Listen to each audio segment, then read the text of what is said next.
el maestro Francisco Paco Cruz, autor de García Luna, El Señor de la Muerte, y el maestro Jaime Hernández, editor de La Jornada Sin Fronteras en el gran periódico La Jornada. Paco, te saludo con mucho gusto. Buenos días todavía.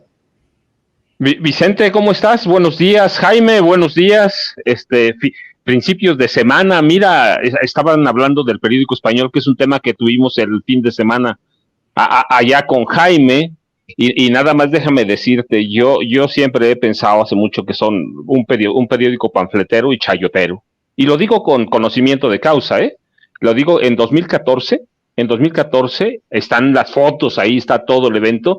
Recibieron Prisa recibió por lo menos para apoyos del país 130 millones de dólares del grupo Atlacomulco, 130 millones de dólares a través de Roberto Alcántara Rojas. Mira, si no saben quién es un tipo que nació en Acambay, pegadito a Atlacomulco. Es un tipo que es hijo de Jesús Alcántara Miranda, el patriarca o uno de los patriarcas del grupo Atlacomulco. Y nada más hay que recordarles que lo recibió Juan Luis Cebrián, que era el mandamás del país, ¿sí? Y hay que recordarles que también esos mandamás del país, de Prisa, que son los mandamás del país, recibieron 130 millones de dólares, 130 millones de pesos del gobierno de Enrique Peña Nieto, para imprimir libros a través de la Conalitec. Yo no le veo otra cosa más que nombre de chayo. Porque ¿a quién van? Sí, a un periódico como El País. ¿Y quién los recibe y quién los entrega? ¿Y a dónde tienen a Peña ahora? Sí, claro. Entonces, para mí el periódico El País hace mucho es un periódico en ocasiones muy panfletero y que oculta o que se oculta bajo la máscara de la democracia, pero mira, pues ya están ahí, están los documentos, están los datos. ¿Cuánto duró el amaciato del grupo Atlacomulco a través de Roberto Alcántara Rojas con el grupo Prisa? Pues como 7 años. No, espérame, menos 8, diría Peña Nieto. ¿Sí? Y con Peña, pues Peña les dio todo el dinero para que imprimieran libros de educación. Así que para mí ese es el periódico El País. No recibieron los reporteros, pero recibieron los mandamás del periódico El País. Y eso, mira, lo hemos dicho 1 y 1000 veces. No tiene otro nombre que chayo. Así es. Bueno, déjame saludar también al maestro Jaime Hernández. A ambos les agradezco que en estos últimos días de la semana, jueves, viernes, hayan estado dándole seguimiento, cobertura al caso, al juicio de Genaro García Luna. Mi querido Jaime, agradecido desde el fondo de mi corazón. Te mando un abrazo. ¿Cómo estás? No tienes por qué, querido Chente. Yo ya te he dicho que si yo respaldo Sin Censura es porque creo que Sin Censura es un proyecto informativo que merece mucho la pena, sobre todo en el contexto histórico que vivimos en México. Así es que aquí me tienes, querido amigo. A ver, ¿por dónde entramos? A ver, miren, yo me presenté en la mañanera. Creo que si se respeta la lista que se dejó, mañana nos concedería la palabra el presidente Andrés Manuel López Obrador, pero yo le quiero proponer una reflexión. Si con lo que hoy se sabe, luego del juicio contra Genaro García Luna, que obviamente no es todo lo que queríamos escuchar, pero imagínense, con lo que hoy sabemos, no tiene elementos como para analizar, cambiar de opinión.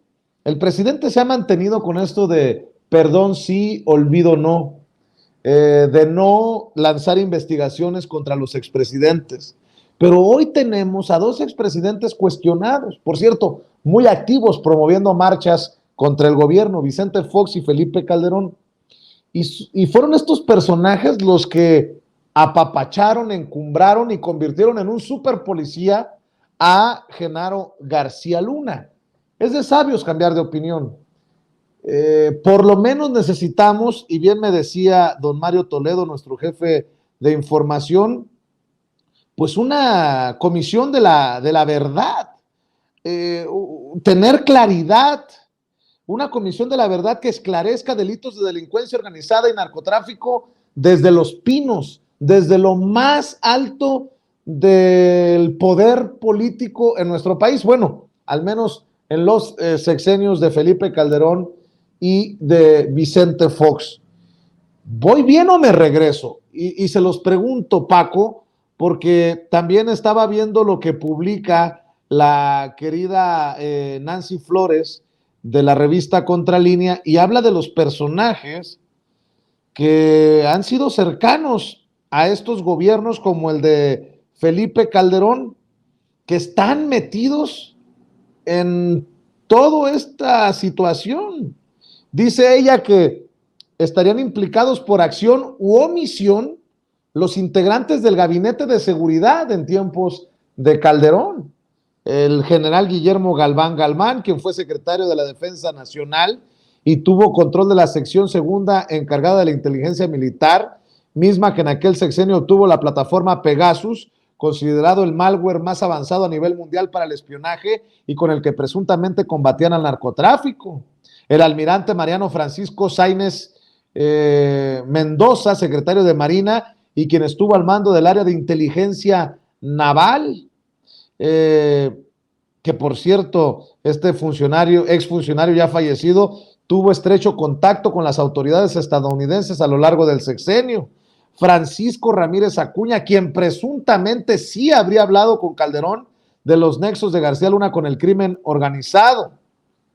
Juan Camilo Muriño, fallecido. Fernando Gómez Montt, Francisco Blake Mora, fallecido. Y Alejandro Poiré, secretarios de Gobernación en aquel sexenio y quienes tenían entre sus funciones garantizar la seguridad interior, participar en la política pública de la guerra, coordinarse con la Secretaría de Seguridad Pública para la operación de la Plataforma México e incluso hacer inteligencia civil a través del CISEN.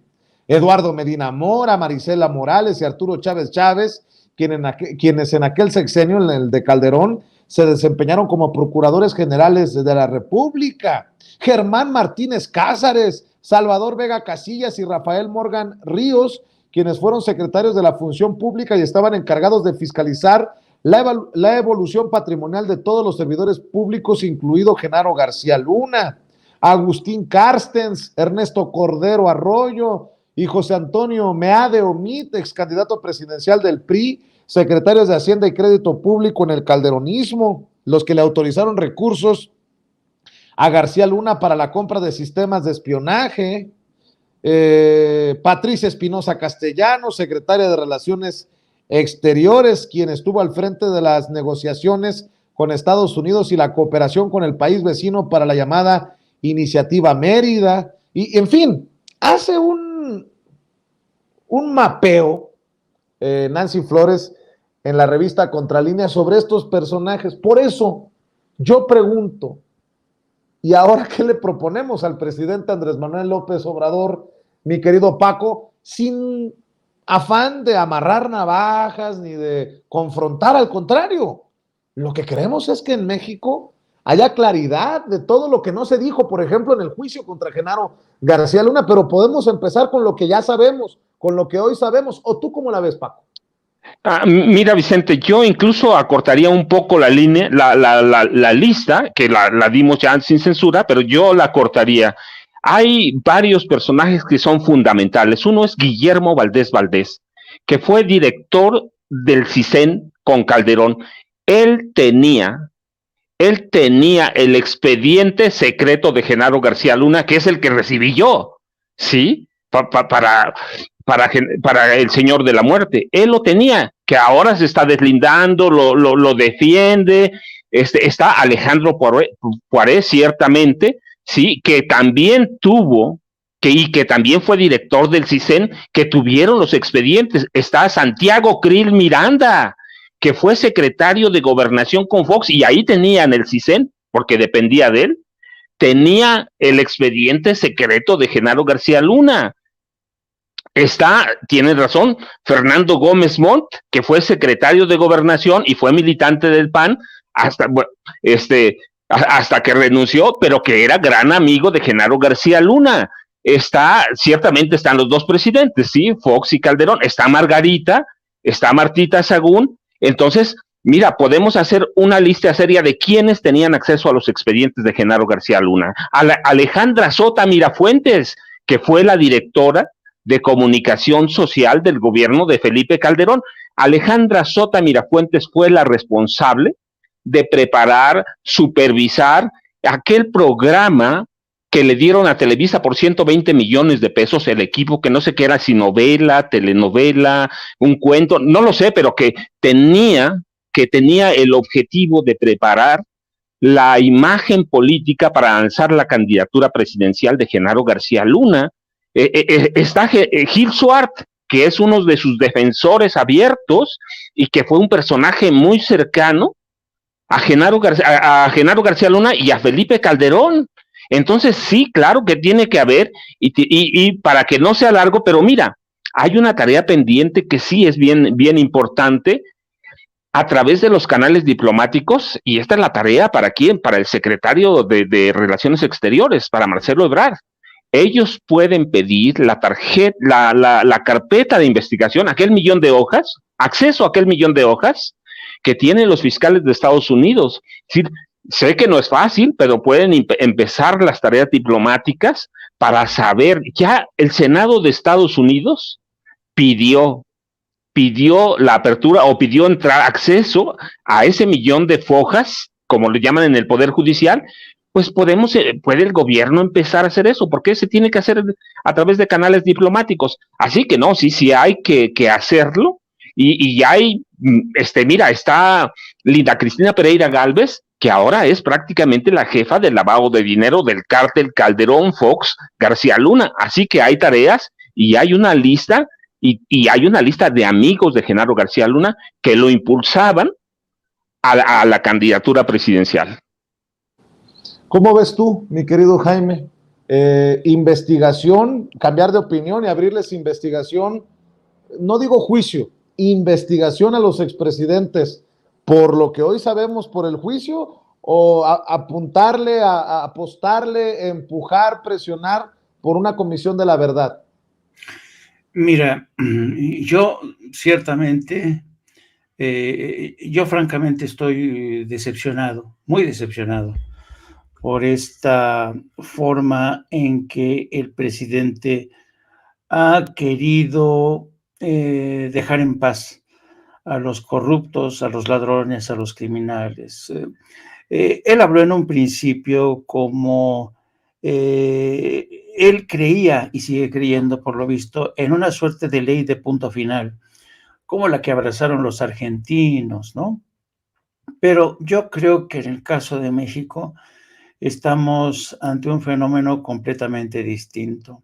Yo ya no es la primera vez que yo comparo a el presidente Andrés Manuel López Obrador con la figura, esta trágica figura de Girolamo Savonarola. Girolamo Savonarola fue un sacerdote dominico, fue un sacerdote dominico que predicó en el siglo XV y que libró una intensa batalla contra la corrupción sobre todo de la familia de los Medici, que gobernaba Florencia.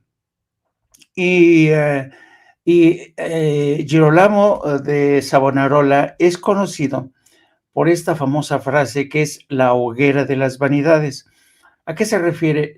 Bueno, Girolamo Savonarola en el siglo XV, cuando logra que los florentinos expulsen del poder a los Medici, se lanza una intensa campaña contra la corrupción, obliga a la gente que pongan en la hoguera sus cosméticos, productos de riqueza. Se practicó una política de, iba en contra de la vanidad, pero sobre todo de la corrupción. Y en su cruzada contra la corrupción se le ocurrió meterse con el entonces Papa Alejandro VI. Entonces imagínate, enfrentarte a la iglesia y al poder de los Medici le costó muy caro, porque cuando regresaron los Medici y con el apoyo del Papa, Girolamo Savonarola terminó en la hoguera con leña verde. Entonces, yo creo que el presidente Andrés Manuel López Obrador, guardando las distancias, no estoy diciendo que el presidente sea en una copia de Savonarola. Guardando las distancias, yo creo que el presidente Andrés Manuel López Obrador ha dejado ir con vida, metafóricamente hablando, a Felipe Calderón y a Vicente Fox, que fíjate que hay que tener en presente una cosa. Felipe Calderón por sí solo no representa una amenaza seria para el país, lo mismo que Vicente Fox. ¿Cuál es el problema? El problema es que tanto Felipe Calderón como Vicente Fox son solo dos piezas de lo que es una cruzada internacional de la derecha por echar por tierra a todos estos gobiernos de izquierda que han conseguido conquistar el poder. Lo vimos hace 4 meses en la conferencia que convocó Mario Vargas Llosa, bajo esta fundación de la libertad. Es una fundación que lucha a favor de la libertad en todo el mundo. Son todos de extrema derecha. Y en esa conferencia, Felipe Calderón habló de la amenaza que representaba López Obrador, habló que López Obrador estaba arruinando, echando a perder el país, dijo que nunca había habido tantas muertes y violencia bajo la presidencia de López Obrador, incluso menos que en mi presidencia. Elogió la labor de Carlos Loret de Mola, a quien presentó como un perseguido político de Andrés Manuel López Obrador, y lo hizo en un foro donde encontró eco con personajes. Estaba a su lado José María Aznar, y entonces esta gente no actúa por sí misma, forma parte de unas organizaciones que realmente se han tomado muy en serio lanzarse contra gobiernos que han sido democráticamente electos. Ahí está el caso del Perú. Entonces yo creo que el presidente Andrés Manuel López Obrador les ha puesto, la verdad, muy fácil el retorno a la vida política a personajes como Vicente Fox o Felipe Calderón. Yo creo que no se trata aquí de incitar a la violencia, a crucificar a Vicente Fox o a Felipe Calderón, no. Simple y sencillamente, yo sí creo que es hora, ya es tiempo, de que estos dos personajes que siguen conspirando en contra de Andrés Manuel López Obrador y contra todos los ciudadanos que creen que ya llegó el tiempo de que se le dé una oportunidad a la izquierda o al centro izquierda, ya es tiempo de que esta gente deje de tocar los huevos, así literal. Y yo creo que esta gente merece que sean llamados a rendir cuentas, porque se han servido hasta la fecha de organizaciones afines que lo siguen legitimando, de columnistas, periodistas que lo siguen presentando como los mejores políticos que ha tenido México. Así es que yo sospecho que comparto, esto no lo hemos hablado tú y yo, Vicente, pero yo sospecho que tú y yo compartimos la frustración de muchos mexicanos que consideramos que estos personajes no entienden lo que es la democracia, y no la entienden porque no han entendido que si el presidente de México no ha querido perseguirlos o convertirlos en perseguidos políticos, es porque el presidente de México desea que ahora sí se produzca una transición pacífica a la democracia. Pero esta gente insiste una y otra vez a lanzar este tipo de embestidas, que son embestidas que lo preocupante para mí son que cuentan con la bendición de congresistas de Estados Unidos. Me refiero al caso de Bob Menéndez, que es el presidente del Comité de Relaciones Exteriores en el Senado, y de Michael McCaul, el presidente de Relaciones Exteriores de la Cámara de Representantes. Un breve paréntesis. Michael McCaul, el republicano, el actual presidente del Comité de Relaciones Exteriores, fue quien junto con Henry Cuellar, demócrata por Texas, Michael McCaul también es por Texas, impulsaron el tema de la reforma energética. Michael McCaul y Henry Cuellar allanaron el camino de Enrique Peña Nieto en la Cámara de Representantes y le facilitaron el respaldo desde el Congreso, desde la Cámara Baja, para que Enrique Peña Nieto gozara del respaldo del Congreso de demócratas y republicanos. No hay que olvidar que Henry Cuellar, antes incluso de que fueran las elecciones en México, fue el primero que le alzó la mano a Enrique Peña Nieto en el Congreso de Estados Unidos, en la Cámara de Representantes. Y otro elemento, Bob Menéndez. ¿Bob Menéndez quién es? Pues es un personaje que desde siempre le ha declarado la guerra a México, porque México no apoya el bloqueo contra Cuba. Bob Menéndez se ha convertido en uno de los principales adversarios de México y en este caso del gobierno de Andrés Manuel López Obrador. Así es que fíjate, tienes a 2 congresistas de Estados Unidos, tienes organizaciones que tienen el respaldo del Departamento de USAID, del Departamento de Asistencia, presupuesto de Estados Unidos. Tienes organizaciones como las que respalda o representa Mario Vargas Llosa, que reúnen a un montón de gentes que quieren terminar con estos experimentos de las victorias de la izquierda en América Latina.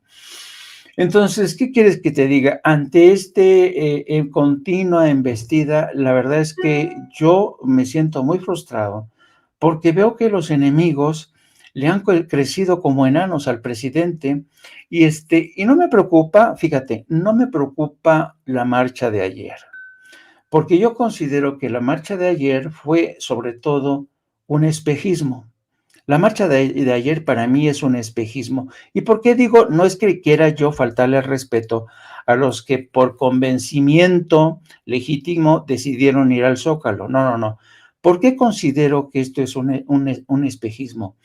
Porque esta marcha difícilmente va a tener una traducción práctica en las urnas. El hecho de que la oposición haya conseguido llenar el Zócalo no significa que vayan a ganar en las elecciones a Coahuila, en las elecciones del Estado de México y en las elecciones del 2024. Por eso digo que es un espejismo. Hay gentes que tú las escuchabas hablar y decían, no, es que esto es contra mi voto, esto es contra mi credencial, quieren desaparecer al INE, o sea, gente muy desinformada. Por eso creo que la marcha de ayer en muchos sentidos no tiene una raíz profunda en la tierra, es un espejismo.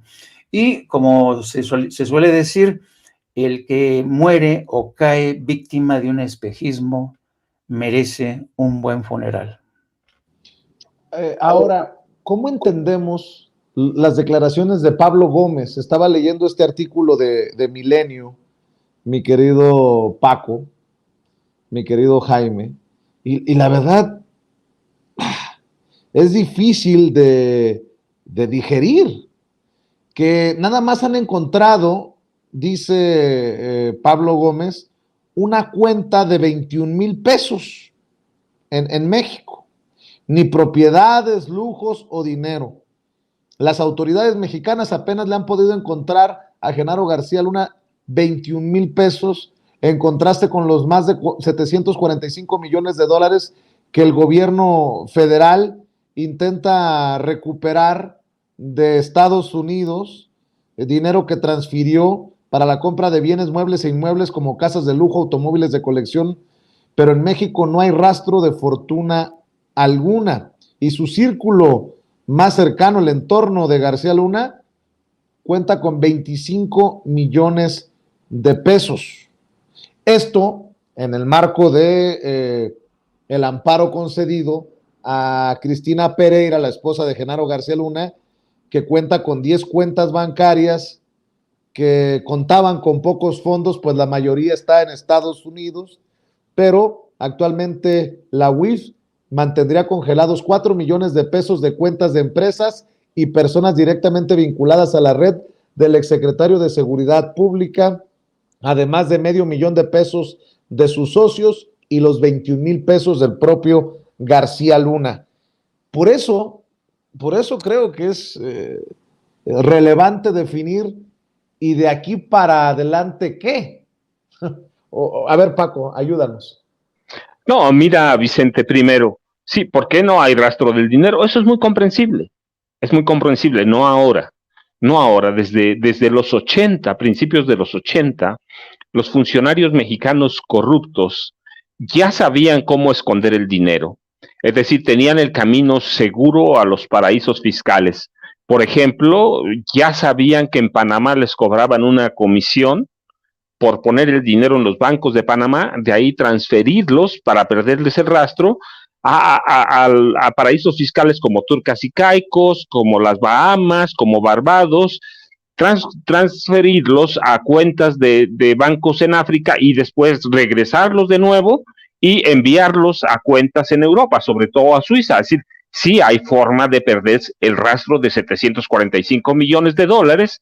Yo recuerdo en los 80 un caso de empresarios de Ciudad Juárez que perdieron millones y millones de dólares porque le entregaron a un empresario El Paso, allá en Texas, sus ahorros, y los trianguló a los paraísos fiscales y resulta que no le encontraron el rastro. Es decir, los funcionarios mexicanos corruptos ya saben cómo operan los paraísos fiscales. No, de eso no hay ninguna duda.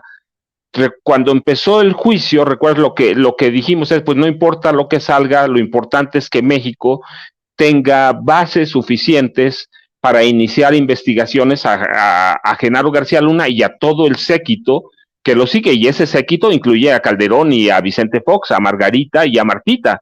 Sí, lo importante es que no podemos anclarnos en lo otro, pero sí deben trabajar para cuadrar una investigación seria, formal. Si no, tiene razón Jaime. Sí, mañana o pasado, estos personajes que, hay que decirlo, no actúan solos, son grupos nacionales y grupos internacionales de la derecha que han vivido conspirando desde el primer día que ganó el presidente López Obrador. Pues mañana van a tener herramientas conjuntas con los empresarios de aquí que apoyan ese grupo de la extrema derecha para dar un golpe blando, no al presidente, a López Obrador, porque prácticamente él ya termina y va a terminar bien, pero sí al que sigue, es decir, les va a dejar la mesa puesta para conspirar, pero para conspirar con éxito. No, yo creo que sí debe haber, el dinero no debe preocuparnos, deben trabajar más todavía, sí, ciertamente.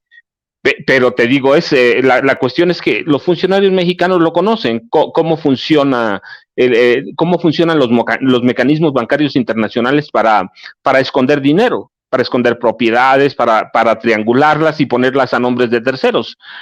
Recuerda, por ejemplo, mira, hay informes en Estados Unidos que los Queenies, la familia del Mencho, de Nemesio Ceguera Cervantes, tiene una fortuna calculada en 50,000 millones de dólares. Hay que ver los reportes del Departamento de Estado.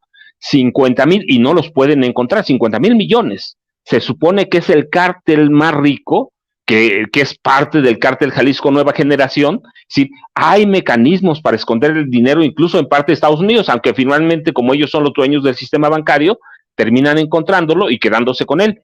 Pero para lo que no hay antídoto es para las investigaciones. Genaro García Luna está allá por conspiración. Bueno, pues aquí hay que someterlo a una investigación por narcotráfico, a él y a todo su equipo. Yo te decía, hay algunos nombres que eran fundamentales en el equipo o en el engranaje político de Genaro García Luna: Guillermo Valdés, Poiré, Alejandra Sota, los dos secretarios de defensa, Santiago Krill Miranda de Vicente Fox y Fernando Gómez Montt de Felipe Calderón. Entonces tiene que haber un hilo conductor que lleve a una investigación. Si no, le vas a dar herramientas a los grupos de derecha que ya vimos ayer. Si puede ser que la manifestación no represente en el corto plazo nada, las elecciones que se vienen, pero en el futuro, si la derecha no descansa, hay que recordar que tienen recursos para convencer a más de uno y tienen un par de partidos políticos que están con ellos.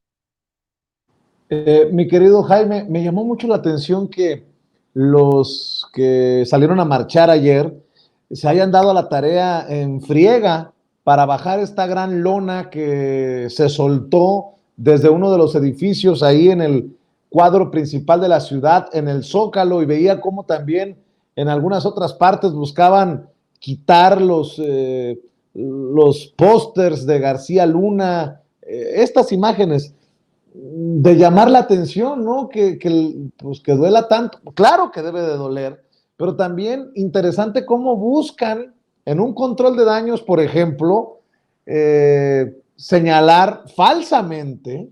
Lo he estado investigando, salvo que alguien me diga otra cosa y que me demuestre con hechos, que por ejemplo el gobernador de Sonora, Alfonso Durazo, quien después del arresto de García Luna fue el encargado de iniciar la limpia de García Lunas de las corporaciones por orden del presidente Andrés Manuel López Obrador, cuando el hoy gobernador de Sonora fue secretario de Seguridad Pública, que le achacan que fue secretario particular de García Luna.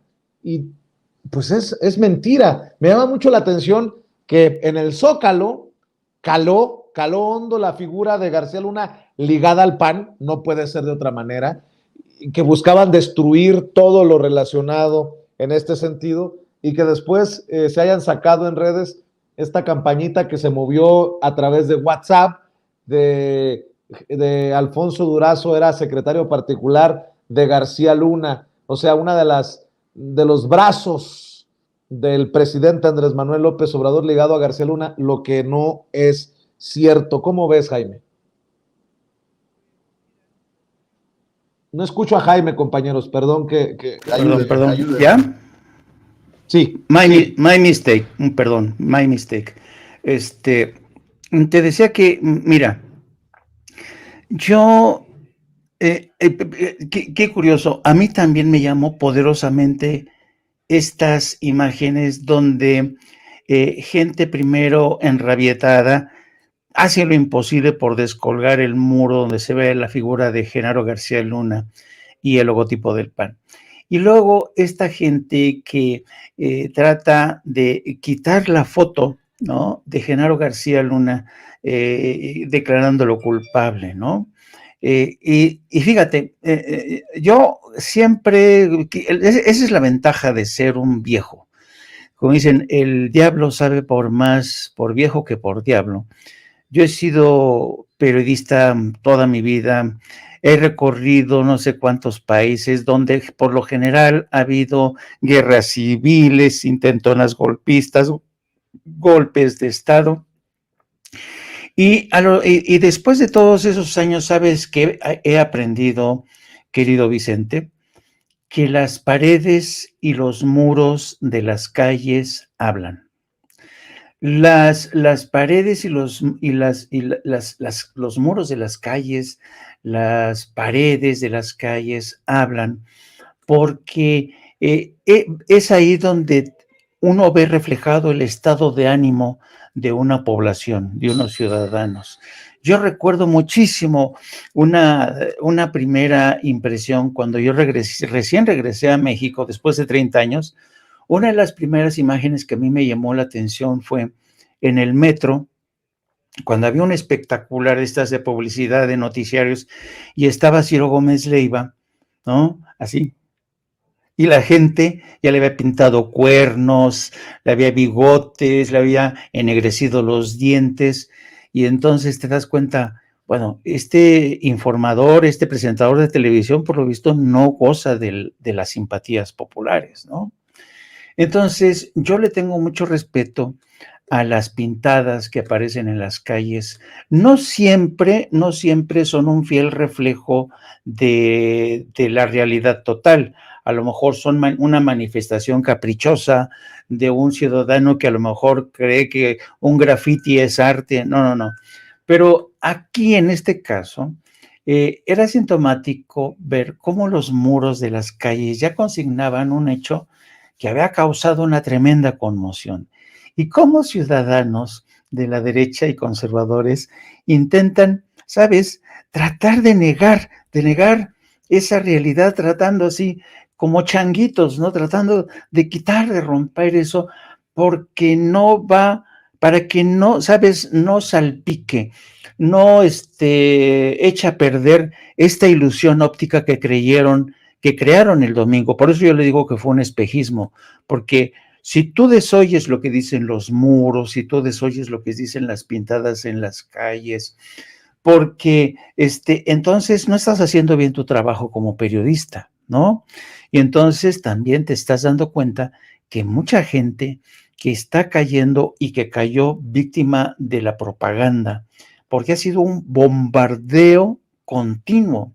Yo estuve ayer haciendo un ejercicio de zapping en los medios corporativos y es increíble, por ejemplo, Televisa, no parecían presentadores de televisión, ni la gente que estaba in situ parecían reporteros, todos parecían porristas.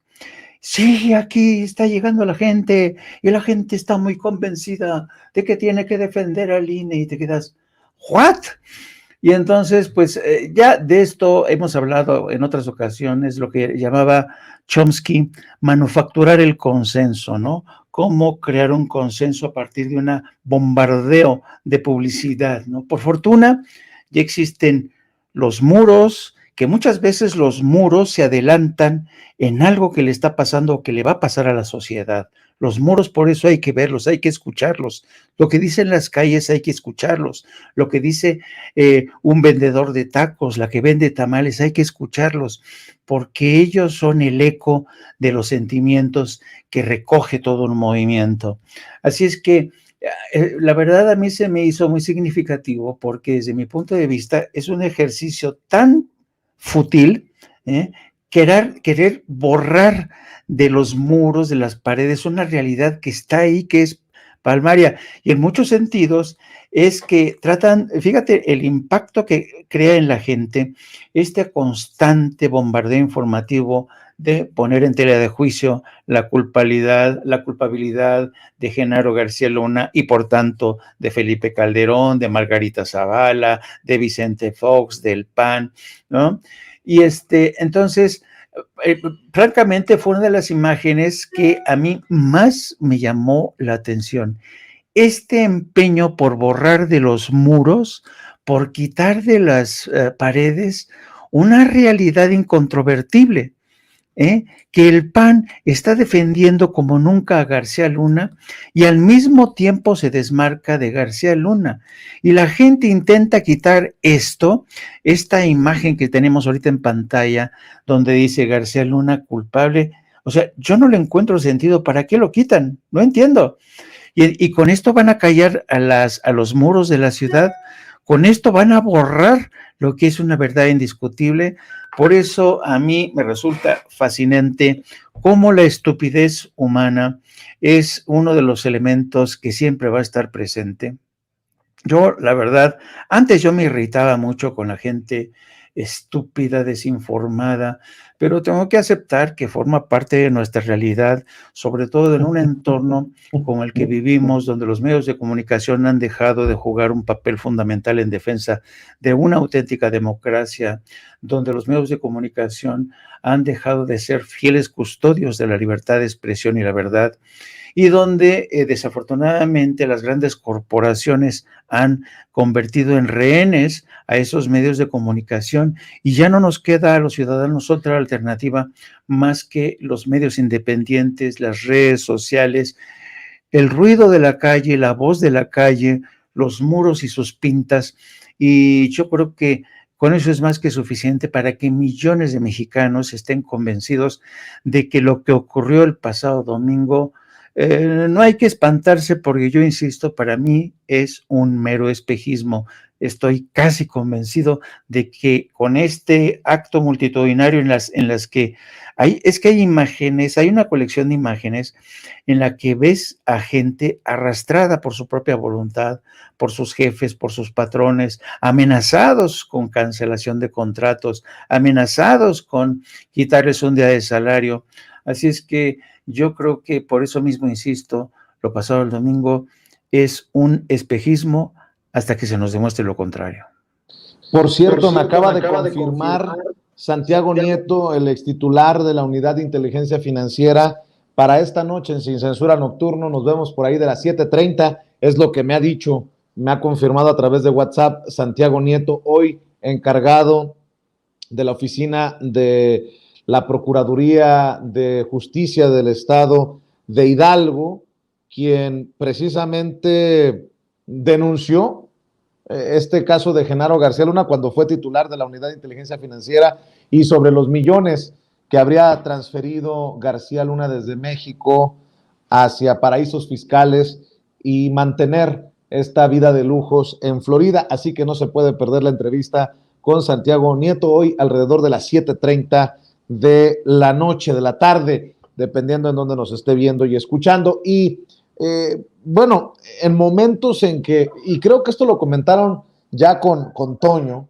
pero yo se lo quiero plantear al presidente, porque este que nos llamó francotiradores de López Obrador, enviados especiales de Palacio Nacional, este personaje, Raimundo Rivapalacio, que dice que testigos de oídas que reconocieron haber mentido en sus testimonios en la corte, que inventaron reuniones donde no estuvieron o apuntaron lugares que no existen, fueron suficientes para encontrarlo culpable de todos los delitos que le imputaron, pero no para convencer a muchos de su culpabilidad.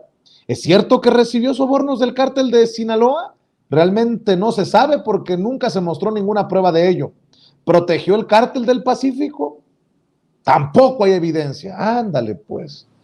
Por eso me llamó mucho la atención que el presidente Andrés Manuel López Obrador hoy incluso se dijera anonadado por lo que dice Carlos Loret de Mola, aunque yo insisto que le hace falta a Carlos explicarnos cómo es que se le fue la nota teniendo a García Luna por algunos años de cuasi vecino por allá en Florida. Esto es parte de lo que dijo el presidente Andrés Manuel López Obrador en la mañanera, y ya cerramos con los comentarios, las opiniones de Paco y de Jaime después de esto. Por cierto, me vas a checar porque me quedé sorprendido, anonadado de un reportaje de Carlos Loret de Mola sobre García Luna, un editorial, a ver si es cierto, o sea, no en una columna, pero es un video, a ver si lo buscan, en donde se lanza contra García Luna fuertísimo. Sí, es el mundo al revés, o sea, y dicen que no hay transformación. ¿Cómo no va a haber? Está cambiando todo. Pero búsquenlo porque lo vamos a poner, que me llamó la atención. Y bueno, qué bien, ¿no? Que se esté rectificando. Vicente Fox, ¿no? Es un decir que se esté rectificando, señor presidente. Yo tengo otros datos, pero bueno, respetamos la opinión del presidente. Yo tengo otros datos porque Carlos Loret de Mola no ha rectificado, porque Raimundo Rivapalacio sigue defendiendo a Genaro García Luna, porque Carlos Marín sigue defendiendo a Genaro García Luna. Y alguien que defendió a Genaro García Luna aquí en Sin Censura fue quien en algún momento sería su compañero en el gabinete de Felipe Calderón, Javier Lozano, el saco de pus. Y fíjese nada más, solo porque mi pecho no es bodega. En esta dictadura, nótese mi sarcasmo, en este gobierno del autócrata, en este gobierno del tirano del 2022, estos personajes, en lugar de aclarar sus relaciones, sus vínculos con García Luna, escupen veneno y hasta agreden al presidente Andrés Manuel López Obrador y no pasa nada. Estoy viendo un tuit que acaba de rescatarnos Toño de Javier Lozano, precisamente, quien llama miserable pendejo al presidente Andrés Manuel López Obrador. Si bien es en relación a lo de la marcha, cuando dijo el presidente que no les importa el pueblo ni la democracia, que quieren que continúe la oligarquía, que todos los dirigentes de la marcha en defensa del INE son puros mapaches electorales y unos corruptazos. Javier Lozano retuitea esto de MBS Noticias y llama miserable pendejo al presidente Andrés Manuel López Obrador. Y yo le voy a decir lo que le va a pasar a Javier Lozano. Nada. Como no le pasó cuando defendió a García Luna. Pero bueno, para cerrar tus comentarios, tus reflexiones, tus opiniones, mi querido Paco. Vicente, mira, bueno, es claro que lo van a defender siempre. No ahora, o lo van a defender o lo van a negar. Sí, Genaro García Luna tiene sus carpetas de investigación, siempre lo he dicho, Ya quiero ver al primero que verdaderamente denoste contra Genaro García Luna, y que cualquiera de los personajes que hay sueltos en México cercanos a García Luna, saque una carpeta de investigación de ese personaje, de ese reportero, y yo te voy a decir, por ejemplo, quién es el personaje, por ejemplo, que para mí sería clave y que tendría mucho que ver, ¿sí? Su primer jefe de asesores, cuando en 2006 lo nombran secretario de Seguridad Pública, Felipe Calderón. Genaro García tiene un jefe de asesores por 2 años que no se ve, nadie sabe quién es, pero que es clave para mantener el orden en ese equipo. Se llama, y bueno, voy a decir cómo se llama, pero Claudia, voy a decir su nombre como lo dice ella, Claudia Ruiz Massieu, pero lo termino yo, Claudia Ruiz Massieu Salinas, sobrina del expresidente Carlos Salinas de Gortari. Ella es fundamental, ella fue la primera jefa de asesores por recomendación de su tío Carlos. Ella no era nada, andaba por Europa, lo sé, me consta, andaba por Europa como Claudia Ruiz Salinas. Todavía cuando en 2006 Carlos Salinas de Gortari la inserta como jefa de asesores de Genaro García Luna. Entonces, bueno, yo quiero ver al guapo de todo ese equipo que recibió beneficios, apoyos, lo que sea de Genaro García Luna. Quiero ver que se atreva a hablar. No va a hablar, nadie va a decir nada, el mismo Genaro ha guardado silencio. Entonces quiero verlos, así que ninguno va a hablar, Vicente, Jaime, nadie va a hablar, lo van a guardar. Tienen haces bajo la manga, y por eso sí urge, de veras, yo sí creo que urge una investigación seria, formal, contra algunos de estos personajes que incluyen a los 2 expresidentes, Vicente Fox, a Genaro García Luna, Felipe Calderón Hinojosa, y la relación que ellos tuvieron con Genaro. No se puede, en este caso, aducir a la cadena de mando. Mira, muchas veces lo que hacían personajes como Genaro, es decir, se rompió la cadena de mando porque el soldado no obedeció al teniente, el teniente no obedeció al capitán, y ahí se quedaba. Aquí no hay nadie más para arriba. El general 5 estrellas era el presidente de la República, y todos los demás eran 4 estrellas o 3, y Genaro era 4 estrellas, así que tiene el acceso directo a los expresidentes. No puede romperse la cadena de mando. Son los expresidentes, es él, y son los titulares de gobernación que lo protegieron, lo cuidaron y lo llevaron, y son 2 en concreto, ¿sí?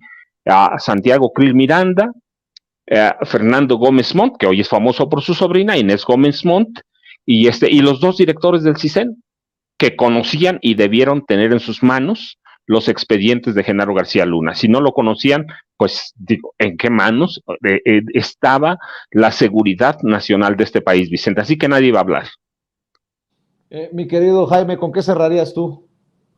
Pues yo cierro con una reflexión que tiene que ver mucho con lo que el presidente se ha congratulado, lo hizo hace unos días en el caso de quienes participan en el programa de Televisa Tercer Grado, en la que dice el presidente, pues a mí me da gusto que esta gente haya comenzado a cambiar de opinión, ya no es una defensa tan vehemente de García Luna, y también celebró el hecho de que Carlos Loret de Mola también se dejó sorprendido, dice, bueno, por lo menos ya no defiende, ya presenta a García Luna como lo que realmente es, ha sido y sigue siendo.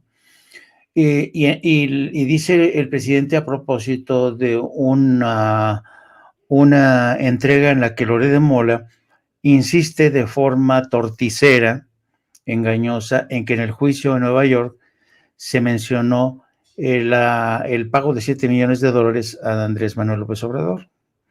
Entonces, yo, francamente, este tipo de indulgencias, el presidente es muy indulgente a veces con algunos periodistas. Yo lo entiendo, es político el presidente, pero a veces no es bueno o no es sabio quedar bien con con el diablo con Dios y con el diablo. Yo creo que, y además yo entiendo perfectamente que el presidente lo que ha dicho hoy, lo que pudo haber dicho en relación a los periodistas de tercer grado de Televisa, a lo mejor lo hizo en una demostración habitual de su más sutil sarcasmo. Pero el problema es que en México la gente a veces no entiende el sarcasmo, y mucha gente piensa que después de todo el presidente se congratula sinceramente de que estos periodistas o informadores hayan cambiado de punto de vista.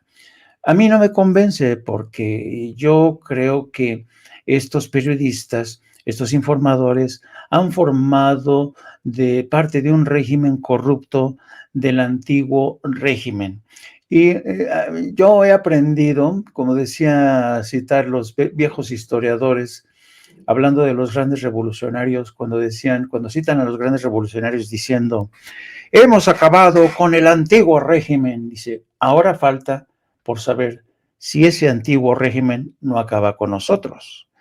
Y aquí traigo a colación, creo que fue en el mes de octubre del 2021, tú te acordarás, Vicente, cuando Claudia X González lanzó un tuit bastante ominoso, ¿no? Admonitorio. Decía que Claudia X González que había que tomar nota de aquellos que por acción u omisión seguían defendiendo al gobierno de Andrés Manuel López Obrador. En otras palabras, era un aviso a navegantes dirigido a todos aquellos, incluidos periodistas, organizaciones civiles, políticos, partidos. Iba a tomar Claudia X González, quien se ha convertido en el orquestaman de toda esta movilización de la derecha, iba a tomar nota para ponernos a todos, a ti, a mí, a todos los que de alguna manera respaldamos la 4I a Andrés Manuel López Obrador, nos iba a poner en una lista negra. Yo por eso, como conozco ya de tantos años a la derecha, como yo sé que la derecha sí es criminal, sí es sanguinaria, no se tiente el corazón, no respeta los derechos humanos, la derecha es ¿sabes? Es de lo peor porque se incrusta en el poder judicial, se incrusta en los medios de comunicación y cuando está en el poder, ni agua al adversario, nada, les quitan todo, les quitan sus derechos, los corren de sus trabajos, les cancelan todo. Por eso yo creo que el presidente y esta vocación suya, y yo lo entiendo, esta intención de empujar a trancas y barrancas un proceso de transición a la democracia pacífico, yo creo que a veces peca de ingenuo al creer que la derecha va a jugarle con igualdad caballerosidad, con igualdad decencia, como la que han demostrado hasta ahora en este proceso de transición. Con eso me quedaría, con esa reflexión a propósito, porque yo sí me resisto, yo creo que hay periodistas que le han hecho mucho daño, muchísimo daño al tejido social, a la fábrica social de este país, han confundido durante décadas a muchos mexicanos que lo vimos en la marcha, andan como gallinas sin cabeza, sin saber muy bien por qué iban, por qué estaban ahí, confunden una cosa con otra, y todos lo debemos a estos periodistas que durante mucho tiempo presentaron como políticos, como estadistas, como mentes prodigiosas de temas de seguridad, lucha contra el narcotráfico, el crimen organizado, a gente que eran unos soberanos ladrones, a gentes que traicionaron a la democracia y con ella a sus ciudadanos. Pues mi querido Jaime, sé que también te vas a preparar en un rato para dar la cara en No Apto para Cínicos, un espacio en el que espero que cada vez más personas se estén sumando en tu canal de YouTube. ¿Por qué no cerramos precisamente invitando a las miles de personas que están conectadas en Sin Censura para que te apoyen en tus esfuerzos, maestro? En punto de las 14 horas, es decir, poco más de una hora, entramos al aire en No Apto para Cínicos. Suscríbase, por favor, háganle caso a Vicente. Vicente sabe lo que dice.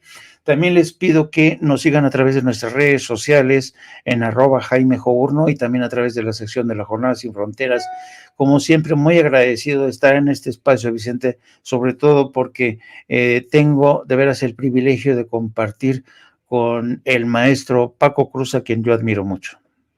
Pues te mando un abrazo, Jaime, y estamos al pendiente, No Apto para Cínicos. Mi querido Paco, hay que también cerrar invitando a la gente a que busque el libro García Luna, El Señor de la Muerte, y que te apoye en tus redes sociales. Pues sí, pero mira, Vicente, además lo que dijo Jaime, eso que cerró con aquella lista, son las listas, algún día platicamos, las listas negras del PRI, a las que llamaban paquetes y que terminaban desaparecidos en el Océano Pacífico. Esas son las listas de las que hablaba Claudio X González, así que ya ellos saben, @Paco Cruz Jiménez en Twitter, Francisco Cruz Jiménez en Facebook. Jaime, un abrazote. Vicente, igual nos estamos comunicando al rato. Muchas gracias a los dos. Te mando un abrazo, Paco. El maestro Paco Cruz y el maestro Jaime Hernández hablando sin censura. Que pasen excelente tarde. Y bueno, estoy viendo